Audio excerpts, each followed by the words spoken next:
All right, good evening, everybody. Due to technical difficulties, it being 7:08 p.m., this meeting is being audio recorded, not video recorded, that we know of. If anybody in the audience is recording, please raise your hand. Seeing and hearing none. We're going to call to order the open session. First agenda item is the meeting minutes from June 11th, 26th. Mr. Chair, I'll make a motion we accept the minutes as printed. Motion to accept by Jim, I'll second it. second by Rob. Any questions or comments from the board? Okay, hearing, seeing none, take a vote to accept as written. Steve? Present. Mandy? Yes. Dave? Abstain. Jim? Yes. Rob? Yes. Chair votes yes. Thank you. Next up on our agenda, application for site plan review special permit, SPR SP number 05-2026, 130 MacArthur Boulevard, map 27, parcel 78, continued from May 28th, 2026. An application requests redevelop the existing parcel for use as a granite countertop facility. Good evening. For the record, Zach Krasinski, professional engineer, Bracken Engineering. I'm here this evening on behalf of the applicant, Amazon Granite. As presented at the last meeting, their existing business in town currently operating on Clay Pond Road. We're looking to move on to MacArthur Boulevard. This is the old RMA gym site. As reviewed, special permit site plan review is being requested. The meeting was continued last time because we were still working out the drainage design with the Conservation Commission. We were back in front of them last Thursday night and were granted approval. This was the drainage design that was presented at the last meeting to the planning board. We were containing everything on site, recharging everything on site. After meeting with the Conservation Commission, they've asked us to go back and actually reduce the on-site draining so that we can protect the off-site vernal pool located on the Cape Way Cannabis site to the north. We've had conversations with Mr. Howe. He's on board with us working on his property, and with Mr. Ferris, who owns the electrical company right behind us. So long and the short of it, we've reduced the on-site drainage systems. This has only been designed now to treat the increase in pavement to meet the Stormwater Management Act. Once the system fills up, we're going to be sending the water back towards the vernal pool and protecting them. With the Conservation Commission, there was a condition in their permit, and I believe we're going to, if we could put it into the planning board, the final drainage design, we have to work with staff during construction and make sure that we preserve the existing trees out in the area out there.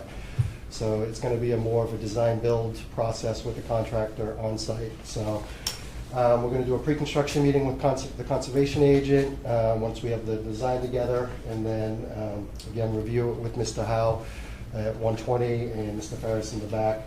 I believe we've met all the requirements under the planning board, and we're able to turn it back over. Thank you. Any questions or comments from the board? I'm just glad. My only comment is I think they went the extra mile to do the drainage and protect the vernal pool and save the trees that are existing there. I think what we saw initially from the first design, I think that's a good project. It'll add more flavor to MacArthur Boulevard, and I look forward to seeing them go forward. Thank you, Jim. Zach, did you work with Cape Way Marina people to see if you could control the runoff from up on the hill down into your property? Yeah, so we're going to look at the runoff that's coming through the woods, coming down. So it's kind of a tricky situation. We have to make sure we treat it from a stormwater design. So most of that water either comes through the woods. We can't pre-treat anything for that. No. And any water that comes down the driveway through here, the intent is we're going to have a tree filter box, and we're going to put some water stops to direct it all into the vernal pool area. Perfect. Yeah, so then that will take care of Mr. Ferris's flooding concern on his property. Right. And then Mr. Howe is on board with it too. Good. Did you guys, with the new design of the wastewater and all that, so the runoff, did you guys lose any parking spots, or Nope. did everything stay the same? Everything stayed on site for parking, nothing changed with the landscape design, anything from that, because all, the work is pretty much in this corner right up here. Okay. So everything on the site stayed the same, Gotcha. besides just changing the pits. Okay. I just want to comment, it's unusual to come out of conservation and ask you to do less drainage. Yeah, Yeah. I like it. that was a little shock too, but Thank you. Open up for any comments from the public. Anybody have any questions or comments? Seeing and hearing none? Mr. Chairman, one tweak. Planting plan is good, but I'm just requesting that you change the tree caliper from 3 inches to 3 to 3.5, okay. just to make sure we meet the town minimum. Yep. Otherwise, I'm good. Thank you. Any further comments or questions from anyone? Okay. So, Would someone have interest in? making a motion? Making a Sure, motion. I'd be happy to. So, Mr. Chairman, I have reviewed this project, and the applicant, Amazon Granite, proposes to renovate an existing commercial building and modify the associated pavement and site features for the retail sales and manufacturing of stone countertops and related products at 130 MacArthur Boulevard, which is map 27, parcel 78. The property is located in the Business 4, B4 zoning district. The project is determined to be an allowed use within the B4 zoning district by special permit under 2220 land use classification for retail sales greater than 1,600 square feet and manufacturing. Based on the planning board's review of the exhibits, testimony of the applicant, experts, witnesses, and recording of the proceedings, the planning board has found the project is consistent with the town of Bourne zoning bylaw 1230 site plan review, 1331 special permit criteria, 2220 land use classification, 2500 dimensional requirements, and footnote J, 3300 table 3220 parking, 3400 lighting, 3420 waste receptacle, 3500 landscaping, 3570 tree removal, and other applicable sections of the Bourne zoning bylaw, subject to the finding, terms, and conditions below. Special permit number 505-2026 meets the criteria for the special permit as follows. Pedestrian, vehicular flow, and safety has been met. The utilities and other public services are adequate. The impact on the natural environment has been addressed. Impact upon nearby developed premises is minimized. The proposed building and site improvements are visually compatible with the surroundings. Water Resource District review is not applicable because the property is not located within a water resource district. There's no impact on the town's needs for a year-round housing available for persons of all income levels. Therefore, I move to approve the site plan review special permit 05-2026 in accordance with the following relief and conditions.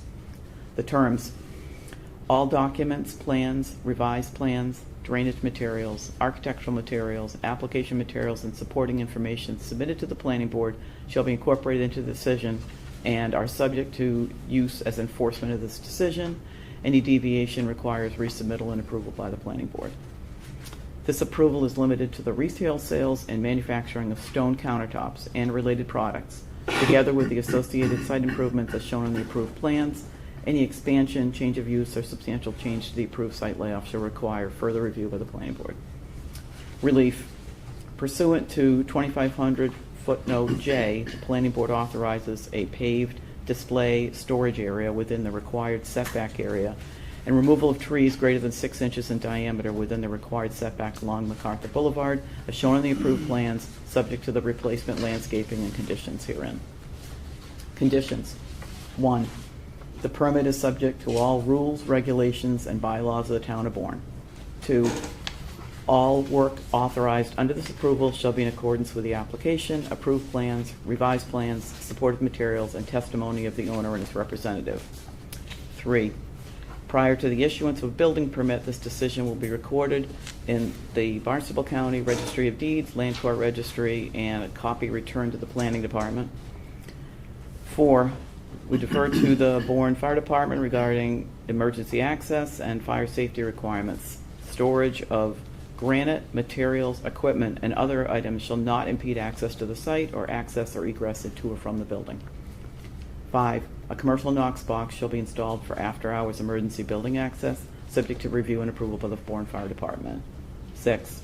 We defer to the Bourne Water District regarding adequacy of the water service. 7, defer to the Health Department regarding mold remediation, public health compliance, septic system review, and any proposed septic upgrades. 8, defer to the Conservation Agent regarding wetland resource area, buffer zone, and conservation compliance. 9, all erosion and sedimentation controls shall be installed prior to construction and maintained throughout construction. 10, the stormwater management system, including catch basins, oil grit separators, dry wells, infiltration systems, and tree box filter, shall be installed, operated, and maintained in accordance with the approved drainage materials and operations and maintenance plan. 11, the applicant shall comply with the long-term pollution prevention plan and illicit discharge compliance statement submitted with the drainage materials. 12, landscaping shall be installed in accordance with the approved landscaping plan as amended and shall be maintained in a healthy condition and have a 3-year guarantee. 13, outdoor storage and display should be limited to the areas shown on the approved plan and shall not obstruct parking, loading, internal circulation, emergency access, required landscaping, or access or egress to and from the building. 14, prior to issuance of an occupancy permit, an as-built plan shall be submitted to the planning department showing all above and below ground structural accessories. 15, prior to issuance of an occupancy permit, the project engineer shall submit a written certification that the project has been completed in a substantial conformance with the approved plans, conditions of approval, or provide an explanation of any discrepancies. And 16, I'm just going to the wording, I'm just going to just wordsmith this a little bit. So the conservation agent needs to be satisfied with the drainage installation prior to occupancy permit, which was what the conservation group has said. Okay, that's it. That's it. So we have a motion by Mandy and a second by Jim. Any questions or comments from the board? From the audience? Close the public hearing. Go for a vote. Rob? Yes. Jim? Yes. Chris? Yes. Yes. Dave? Mandy? Yes. Steve? Yes. And chair votes yes. Congratulations. Thank you very much. It's a great change of a property that suffered for quite some time. Great thing for the town. Yes. Thank you, everyone. Thank you. Thank you. Or your cabinets today, pick them up tomorrow. Well, after you get past the traffic. Yeah. Yeah. Next up, application for site plan review special permit SPR, SP number 06-2026, 74 Cranberry Highway, map 11.4, parcel 125. Application is for a change in use from wholesale and warehouse use to village mixed-use development, including multifamily residential units. Welcome. Good evening. My name is John Lavelle from Baxter and I Engineering, and with me here is Bob Boynton, architect from Caldwell Group, and Dennis Curcado, trustee of the applicant, Bay Ridge Realty LLC. Bay Ridge is proposing a change in use of the property to a mixed use consisting of 4 one-bedroom apartments on the second floor and 4 storage bays on the first floor. The property is about 26,000 square feet lot. It's at 74 Cranberry Highway, map 11.4, lot 125. The zoning here is a B2 district. The rear of the property is also in an R40 district. There's no overlay districts on this property and no watershed protection district here. Currently, the site is developed with a car wash, mostly paved, as well as open space in the back. There's a wooded, slopey area toward the rear of the property that we're not proposing any development on. The only real nonconformity here is the lot frontage. 125 feet is required, and the lot has 70 square feet. So we're not looking to exacerbate that nonconformity, just keep the 70-foot frontage as we have it. Parking at the site, by zoning requirements, 14 spaces are required, 16 are provided on the site. Because of the slope, there's a couple retaining walls out there, timber retaining walls, and those are proposed to be replaced with a concrete foundation along the rear of the property that will act as a retaining wall, and then the second floor will have rear decks, and at the back of the rear decks is going to be another retaining wall is proposed, about the same depth as the existing retaining wall that they have there now. There'll be a new septic system designed Title V with a reserve area provided. Because of the interior storage space for possibly vehicles, they have to have floor drains, so the floor drains will be piped to industrial wastewater holding tank. There'll be a tank within a tank and an alarm in between to let you know if the volume level there with an alarm to sound if when it gets more than 3/4 full. Roof drainage at the site will be piped directly to underground infiltration system, and all of the site drainage is proposed to drain toward the front of the site to a curb opening here, and then we're going to have a sediment forebay here to filter out the first flush, if you will, and larger storms. The water will enter into a beehive graded catch basin and then flow underground to the underground leaching basins. A dumpster will be provided at the site right here, fully fenced with a double gate. Landscaping at the site is per zoning requirements, where we have trees and shrubs out front and along the side here. The existing concrete retaining wall that is generally along the property line has shrubs all along, provides a nice buffer between the neighbor. There's no proposal to touch any of that. That will remain intact for the project.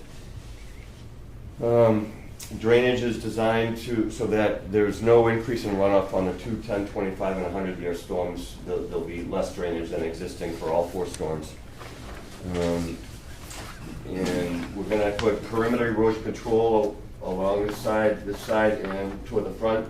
There'll be a crushed stone tracking pad here for trucks coming in and out to try to take most of the soils off of them. And we'll put in silt sacks on the area catch basins here. And the project, from existing conditions, is going to reduce the impervious area by about 9%. 59% impervious exists now at the site. We'll have about 50.0% with this proposal as is. So Bob is going to talk a little bit about the building. Sure. So Bob Boynton, Caldwell Group, the architects. Building's got 4 residential units on the second floor. 4 storage bay garages on the lower level. The exterior of the building will just sort of keep in line with the architecture for the area. Clapboard siding, shake siding, corner boards, architectural fiberglass shingles. Not very much to talk about other than that on the materials of the project. And that's about it. Really. Any other questions on that?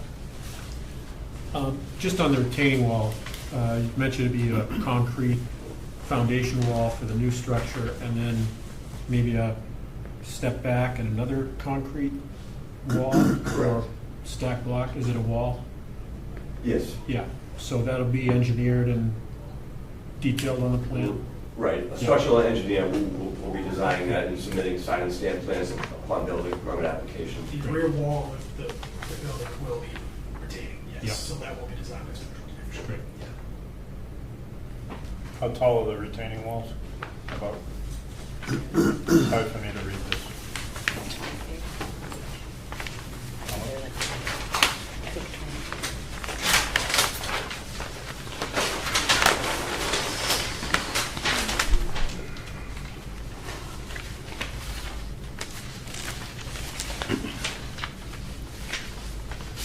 About 5 feet at this corner, 1.5 feet at the end, 5 feet at that angle point, about 10 feet at this angle point, Yeah. There goes up. 6 feet here, and at this corner here, it's about 7 feet. Something like that. So it varies according to the existing slope. These obviously will vary depending on the grade that they're cutting into. But Okay, so So there's a retaining wall, there's a space, and then there's the foundation of the structure? Correct. And how much is that space in between the two? The width of the deck is about 10, 12 feet deep. 12-foot deck off the back, so the wall will be 12 feet behind the structure, except a little closer at this angle. Yeah, right. Corner. I just know we've had other properties along Cranberry Highway in that area in the past with retaining walls, because it all slopes up from Cranberry Highway, and we've had issues in the past. I hope you guys have a good structural engineer working on it, because it's a lot of weight. All that moisture up on the hill comes right down to those retaining walls. Right. So make sure they put some relief in those walls so that the water can get out if it needs to. We have a drain proposed on the back side of the wall. Yeah, okay. Any other questions from the board, or? Yeah, I got one. With it being an old car wash, I don't know how long it was active or not active for, but any, like, I guess environmental concerns? Has there been like an environmental phase 1 plan or anything done or needed, I guess? I don't think that they've had any environmental site assessments Yeah, that we're talking correct, about. yeah. I don't think they've had that. Dennis, have they No. done that? Yeah. Okay. No, So- it was a single bay car wash, and Okay. it didn't do a whole ton of business. All right, it's not really a concern. I don't think it would be, on my part, it would be a concern. Okay. I don't think it was that heavily used. Okay. Yeah, it looks like, I mean, just, I've been in town for 10 years and I don't think I've ever Yeah. seen a car No. there, so I don't No, I it don't was think- maybe a couple of years it was running, because it just wasn't feasible for people to get in there. It was tight. Yeah. Tight spot and a lot to get in there, turn, come through the one tunnel. Yeah, It just didn't work. I gotcha. All right. Okay, Steve? Yes. Well, Yes. I would defer to, I'm the reviewer on this project. Yes. So if other board members have questions first, maybe they should go first, and then Great. I'll dig a little deep. Doc? The retention basin up near the Cranberry Highway. I see the Beehive CB, and what's the slope up from, I'm looking at the planting area to the left, on the west side of the Beehive, up in the corner. And I'm trying to understand what the slope of that ground is. You're going to be planting on a sloped piece of earth. And how steep is that wall of the retention basin? Roughly. 3 to 1 slope. But it's only, it's only about 2 feet deep, 2.5 maybe. Okay. So the grade change is kind of minimal there. Okay, all right, good. I want to talk in a little more depth about the planting plan, because I think it needs work. Can you strip those down, maybe a couple for the... You want the applicants to get these too? Sure, sure. It's a little like Groundhog Day.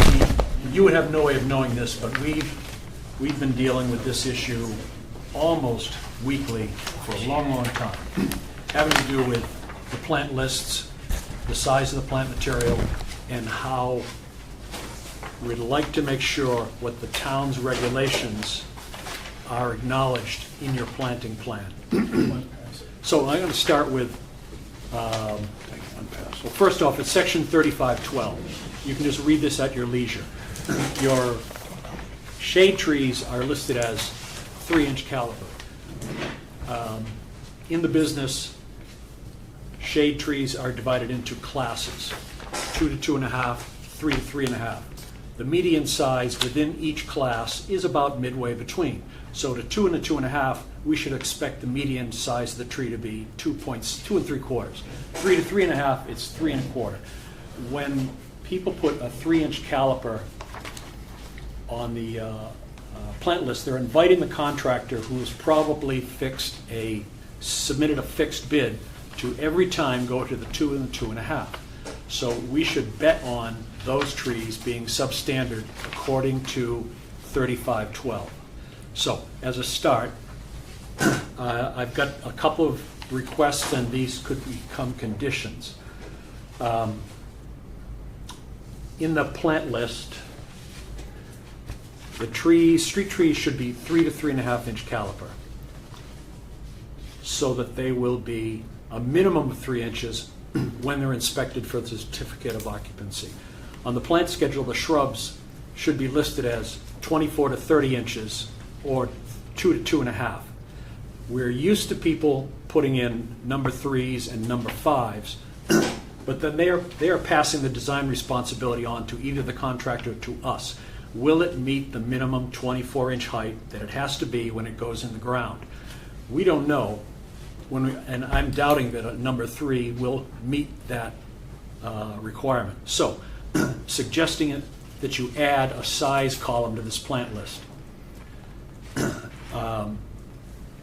And don't use, you have the size column, but use 24 to 30 inches, not number 3 to number 5. We can do that. All right. In the plant spacing, there's no plant spacing here. You're going to be getting a call from the contractor just saying, I got 18 to 20 plants here. How do I put them in the ground? We need an on-center spacing column. Add a note to the planting notes. Bourne zoning bylaw section 3512 parenthesis I requires shrubs to be at least 24 inches in height at the time of building occupancy.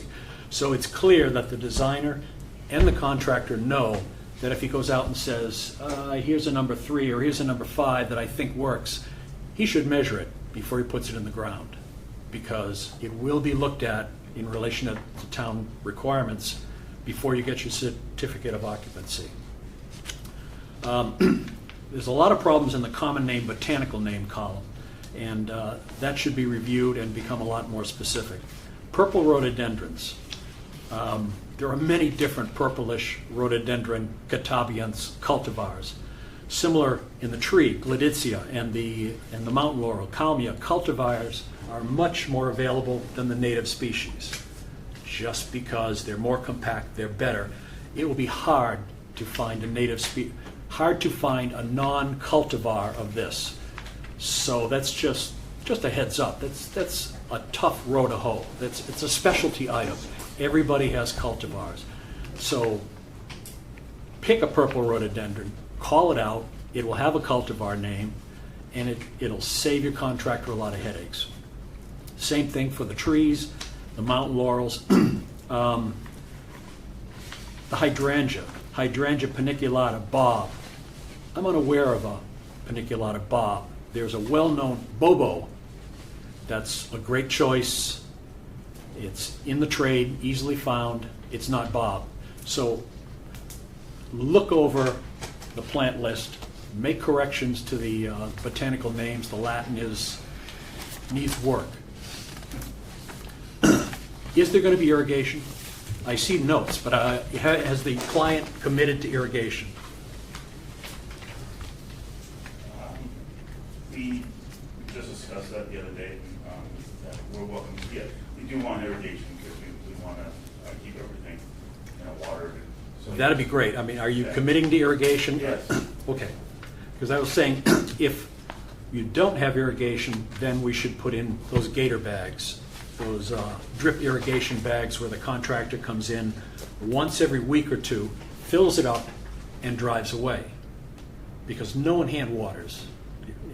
It's a droughty season, and we don't want to lose some of this stuff for lack of maintenance. And lack of a maintenance is almost built in our troubled experience with a lot of landscape plans. So if you're committing to irrigation, then ignore that last comment about the gator bags. And then the final note, installed plantings will be inspected for compliance with section 3512 when the plan is reviewed for certificate of occupancy. We will look at them. So get the sizes right. And it's on the designer to get it right, so that you don't have the contractor and the designer saying, I thought we understood that. Just do what's in here. I'd like to make those conditions. And the question for the board is, should this be continued until these are met with a revised planting plan, or does the board want to approve with these as conditions, and maybe in 2 weeks they send us a revised planting plan? We have some outstanding from a while ago that we made it a condition, approved the plan, and I don't think I've seen the follow-up yet. So we're going to keep an eye on those people. But I'd love to hear your thoughts, what the board's thoughts on continuance for revise and resubmit, or approve it and just make it a condition. I mean, we could get you a new plan quickly. Great, that's Before just 2 great. weeks. Well, Sure. I can speak to that. Okay, this is my project, and I'm not prepared tonight to make a motion to approve this. There you have it. So, by my calculations, we're gonna need one more meeting. So that gives us a little bit of time to work through your concerns. Yeah, these are not labor intensive. John, I got one. I appreciate Doc, I really do. I mean, I'm getting educated left and right when you throw this out. 2 weeks, I don't think is gonna make a difference. And as you pointed out, we have been burnt in the past. We're here to prevent that.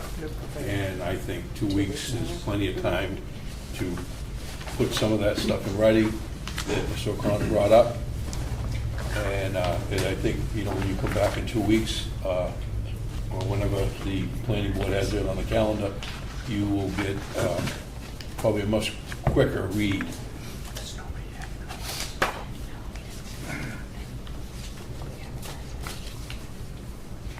I'd like to see some more information on that retaining wall and the foundation wall at the, what would that be, the southeast corner?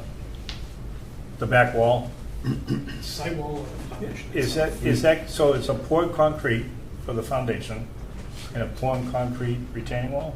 I couldn't speak to the site retaining wall at this point. Or is it a Likely, it block- hasn't been designed by a structural engineer as yet, but it would likely be another reinforced with steel rod concrete wall. If they do that, then that would be great, but we'd like to have that for the next meeting too. And then one Because more- I don't, you know, we've got other retaining walls in the area, as I was speaking to earlier, those poured concrete blocks that interlock and everything, and we were guaranteed everything was gonna be great, and it looks like a serpentine all over the place, and poor people that live up above are worried about their house someday sliding down the hill. So I'd like to have some more information on that for the next meeting.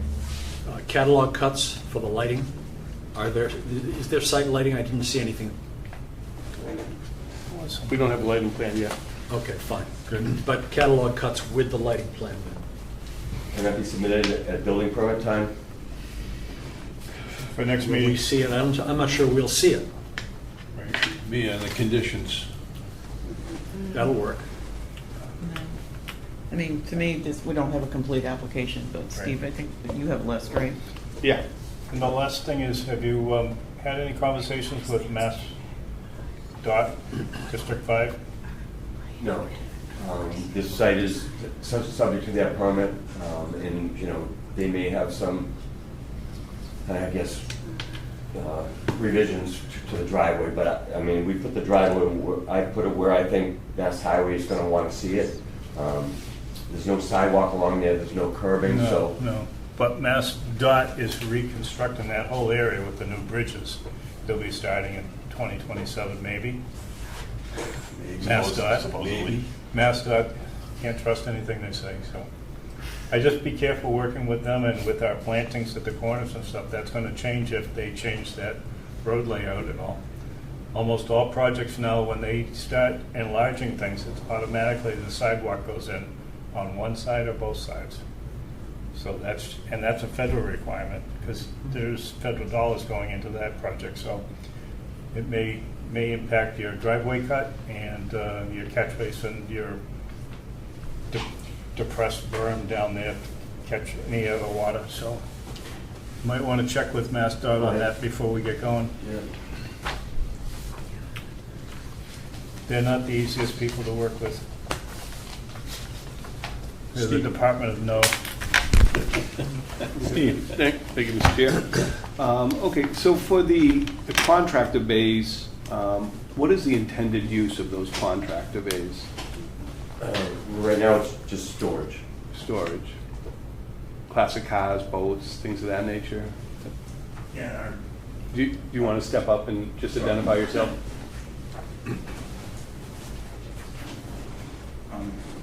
Dennis Kirkado, you own the property, and we also own a real estate company, and we're going to use 2 of the bays for storage, like materials, equipment, stuff like that. So that's for our personal use, and then the other 2 we want to rent them out for storage, like you said, cars, boats, personal property, stuff like that. That's what our intent is. Okay, okay. All right. Really, the reason I asked that question is because I'm looking at your parking plan. And, you know, you've indicated you have 16 spots here. You're saying that you need 14. The way I look at this project, it's in the village mixed-use area. So that means essentially you have a commercial component and you have a residential component.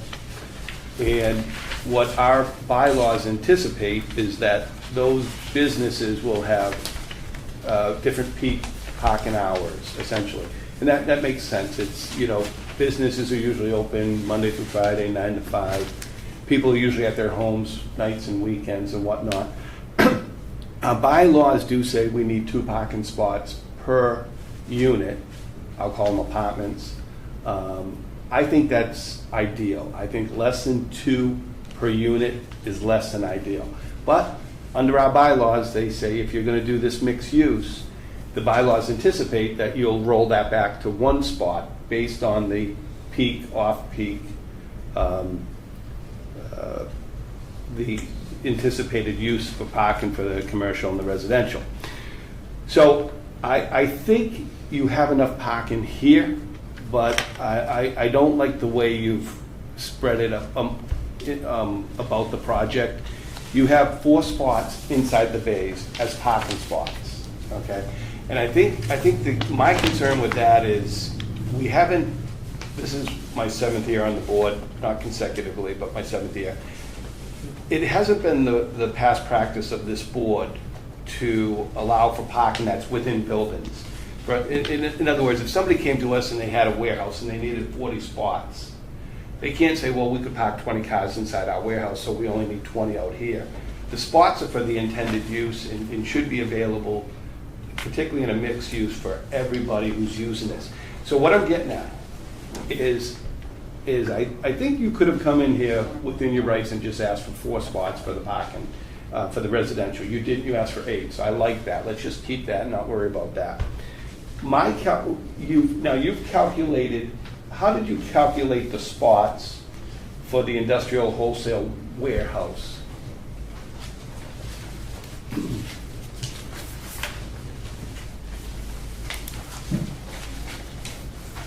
Industrial wholesale warehouse per zoning is 1 space per 1 1/4 employees per shift, which comes out to, if there's 8 employees, 2 per bay, you divide that by 1 1/4 and you get 6.4 parking spaces.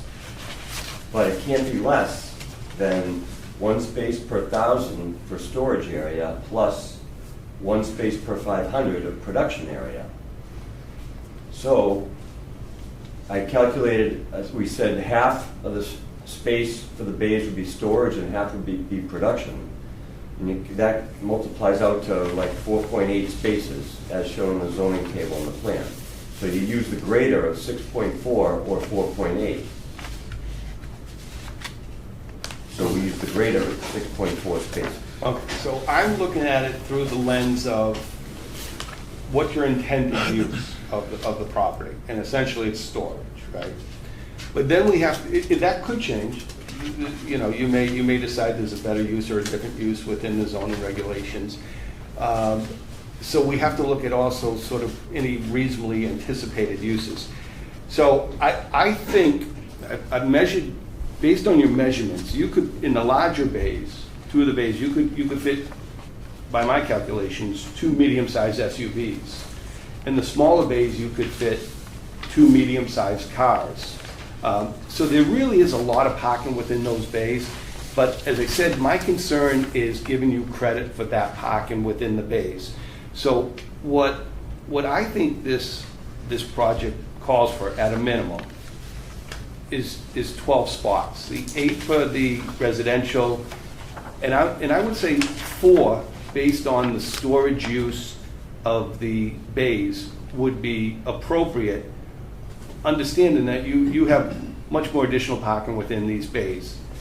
So what I would suggest to you, John, is that rather than have these 4 spots within the bays, if you want to pull them out, pull them out. But if you want to leave it at 8 out front and the 4 that you have outside the bays for a total of 12, I think realistically 12 is the minimum you should have, and you have that. But you really have, practically speaking, a lot more than that when you factor in what you can park within the building and in front of the overhead doors. In front of the overhead doors, there's another 4 spots right there. And I think you had said you could pull them out and put them there. So I think what I'd like to see, if you could do that, and based on the comments you've heard tonight, this is going to take one more meeting in all likelihood. If you could submit a new plan that shows, that doesn't have any parking within the building, because we don't want to set that precedent. So on your zoning table, you make that adjustment. I think you're missing the impervious surface area in your zoning table, put that in. You haven't submitted a lighting plan. Again, it's been the practice of this board to have that submitted as part of the application, or at least prior to approval of the project. So again, I don't think it's unreasonable to ask for that at the next meeting as well. So those are really my comments. I mean, conceptually, I think what you're doing there is pretty terrific. I like the fact that we're going to have 4 new apartments in an area of Bourne that really needs it. I appreciate, you investing in the community in Bourne. Is this your first investment in Bourne? Oh, okay. Well, welcome. So those are my concerns. I would suggest that if you think you can be ready for the next meeting, I'd be ready, but the chairman can speak to schedule and whatnot from there. But other than that, I don't have really any issues with the project. Josh and I walked it. Think what you're doing here is a major improvement for the area.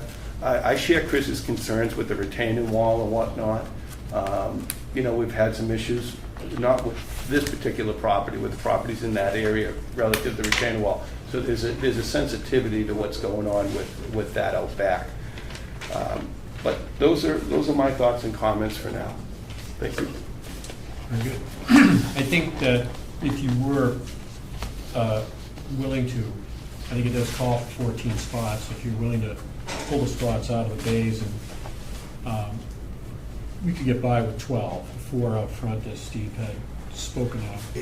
See, the thing with the parking, and it's certainly not the applicant's fault. If you read through this, 1.25 employees per shift, one space for every 500 feet of production, a space per 1,000, one space per 180 square feet of office space.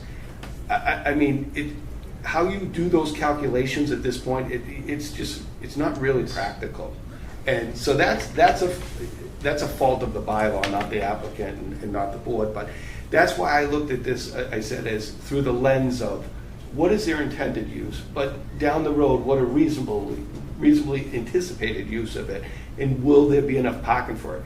And when you take a realistic look, if you had walked this property and you see what they're working with, and you see all these spots that could be within the building, is, by my calculations, you could, if you wanted to, you could fit 8 cars in this building, plus another 4 out in front of the garage doors that ultimately aren't being counted. So, I mean, I think the parking is certainly adequate, and I think the plan is a good one.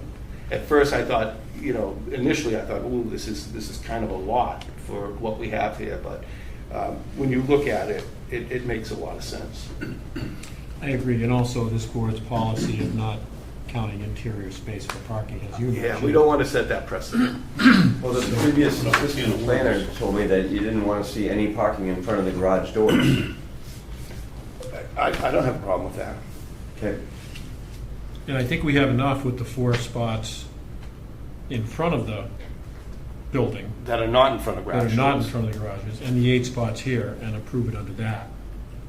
Okay. So we do have some landscape concerns, lighting concerns, things that need to be completed with the plan, the retaining wall, structural information on it, maybe a adjustment to the parking delineation, In the zoning table. and the zoning table. Yeah, that's in my notes. We gotta work on that. We've had to work on parking for a long time, because we Yeah. have, Yes, we do. downtown's one thing, the rest of the town's something else. We gotta fix that. We had a project before, a hotel, where if you had 30 rooms, but they were spread out on, like, say, one level, as opposed to 30 rooms vertical, and they had, even though it's 30 rooms, they had different parking requirements. Yeah. So our parking bylaws are wonky at best. Right. Maybe we need So- to adjust them. You know, so that's why when I asked John, the engineer, for his calculations, I mean, I can't calculate it, so I just have to take a reasonableness approach to it. Maybe we have to Yeah. define Yes. a more specific definition of parking as what Steve alluded to is the width of 30 versus the height of 30. Well, I did, if you do look at parking space here, it's just very general. It just says an area intended to park one automobile, van, similar vehicle that meets the appropriate standards as determined by the planning board.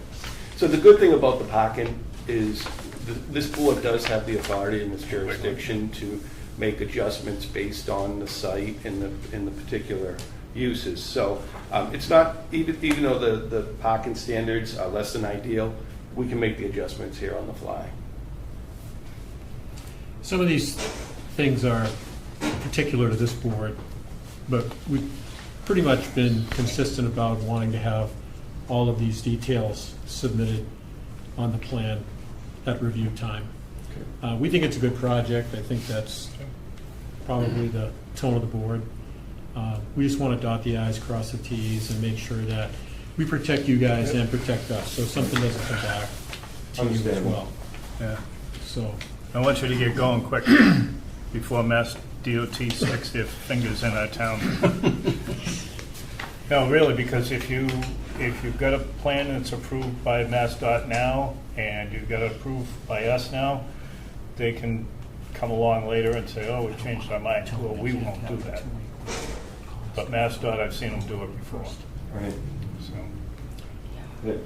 get your approvals and keep going. so it's up to you guys if you're willing to continue, and We need a waiver? Are we good? Let's continue with state. I don't think we need a time waiver. What's the date of the continuance, you know? I'll check. July Jim. 11th is our next meeting, is it? yeah, we have Wait, Ninth. that can't be right. the 9th and the 23rd as our next two.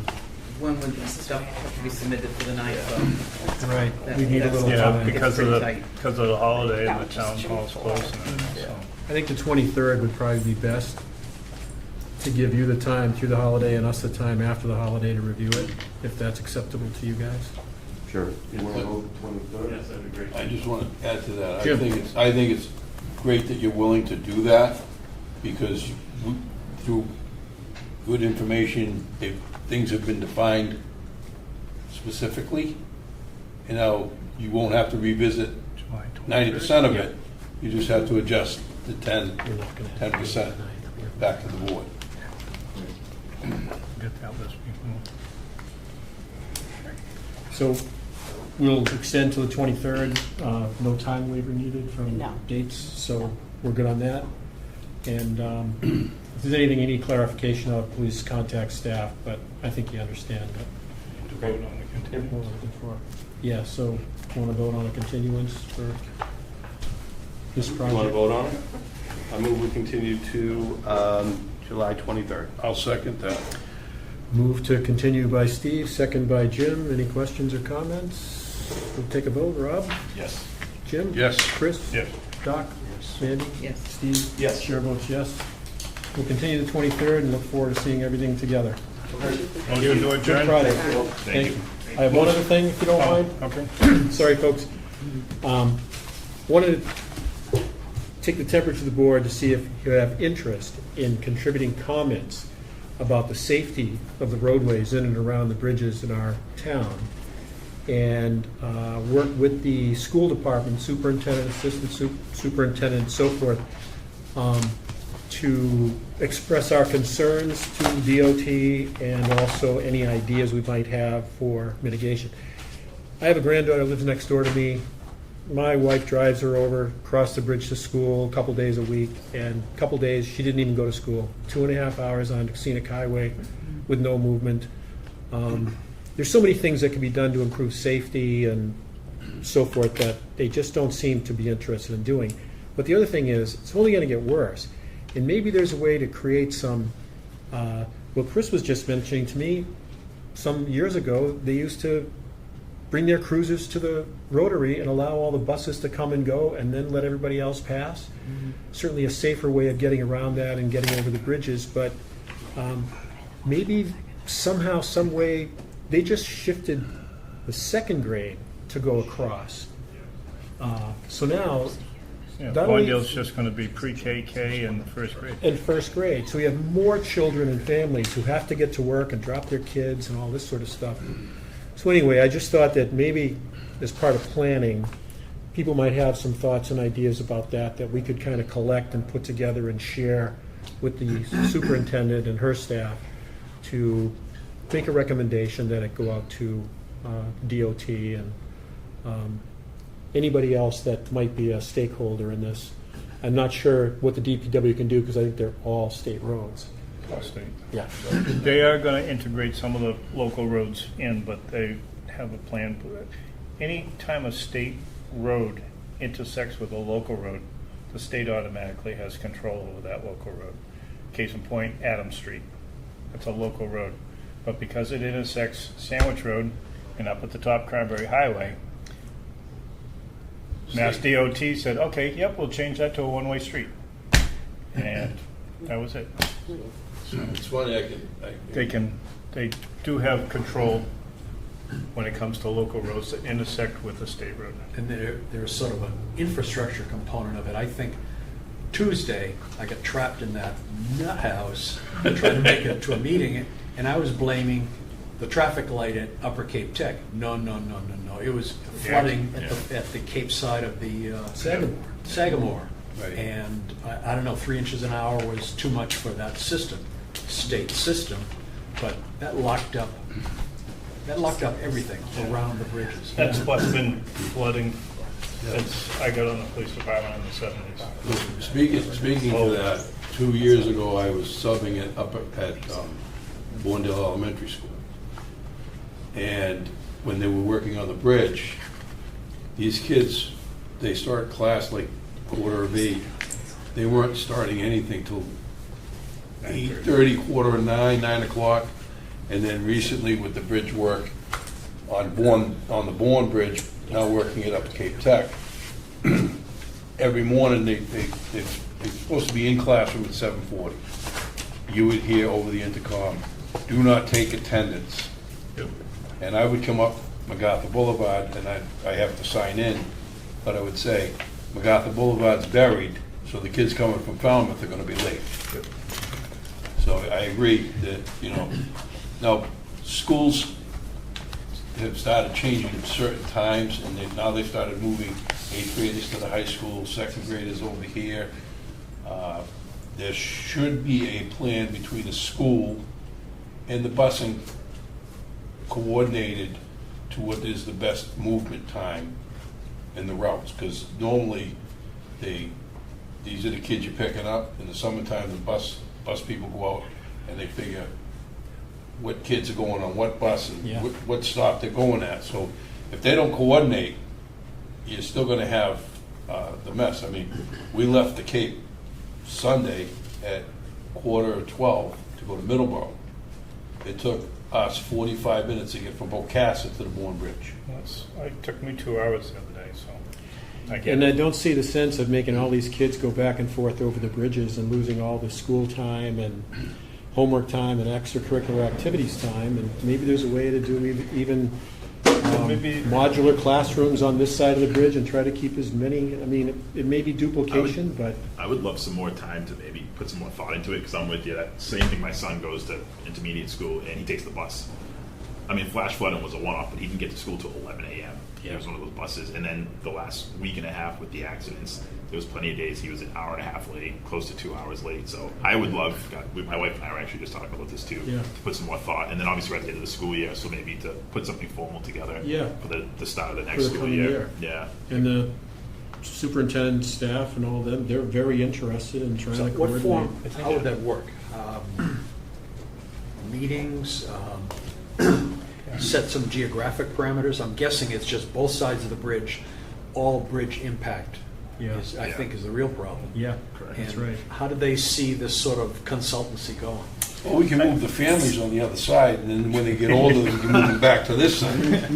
It might Steve be, has some houses for sale, probably. maybe the chairman could reach out to the superintendent of schools, chief of police, and maybe we put some sort of a committee together to work with Mass DOT on local issues specifically related to traffic. Great idea. I So did reach out think- to the superintendent. I think She's if in. you have input from the police and the fire and the DPW, along with boards and committees, everybody's gonna have different ideas on it, but it might work Even that the way. police, just Yeah. because they, Yeah. it's right in their face all the time. Yeah, Like I said, we used to do it back then. We'd stop the traffic, get all the buses out quick, get them up and over, especially if they were painting the bridges or anything else. That's when it really got jammed up.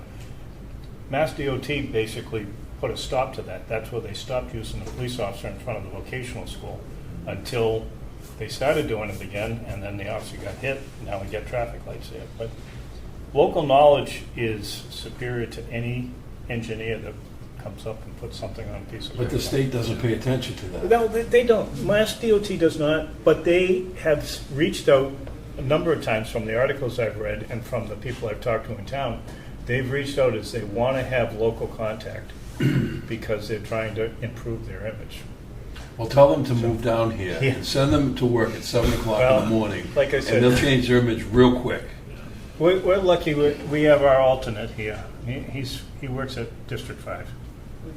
Sean's great. We've called him before on specific issues and stuff, and he's kind of guided us to the right direction, who the right people were to talk to. So we do have an up there. good. Yeah, and to your question, Doc, I think after talking with the superintendent in her office, just if we wanted to formalize maybe a short list of concerns, which obviously safety, children's attendance in school, and timeliness and so forth, and any creative ideas that might help to form sort of an aligned approach to the DOT, that they would do the same. And so, Well, they seem to be at least on the front saying that they're trying to work with local communities. yeah, So they're trying to do it. I think we should reach out and say, yeah, okay, we'll take you up on that. These are concerns. and we Let's are get planning. going on it. Yeah. Maybe we could do a little planning around it. Okay. Thank you. Chris? Now I'll make a motion to adjourn. I'll second it. Motion to adjourn. Chris, second by Jim. All in favor, aye. Aye.